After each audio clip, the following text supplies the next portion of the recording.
Hello friends, this is Bapi Sardar. Welcome to my channel. Basic to Advanced Excel Formula hundreds videos এর মধ্যে আজ আমরা class number 14 এ চলে এসেছি। আজকের topic how to use average formula.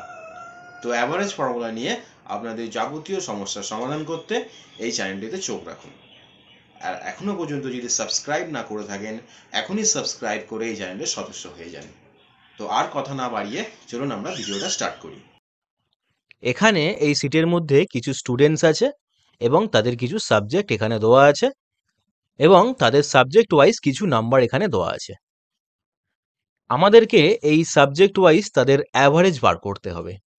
তো average বার করার জন্য আমরা যেটা করব সেটা হচ্ছে কি, আমরা অ্যাভারেজ ফর্মুলা অ্যাপ্লাই করব।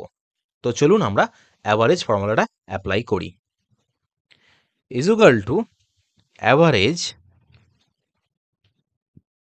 ব্র্যাকেট ওপেন, তো নাম্বার চাইছে, তো নাম্বারের জন্য আমরা পুরো এই তিনটের সাবজেক্টের রেঞ্জ পুরো দিয়ে দেবো। ব্র্যাকেট ক্লোজ করে এন্টার করলে আমাদের এখানে টোটাল অ্যান্সার আসছে 51।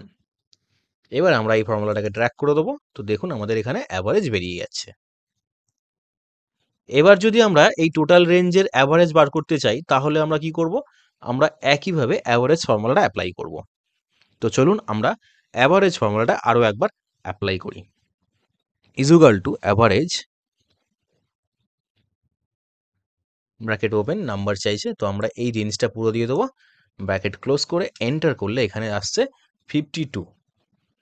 তো এখানকার অ্যাভারেজ হচ্ছে, এই রেঞ্জের অ্যাভারেজ হচ্ছে 52।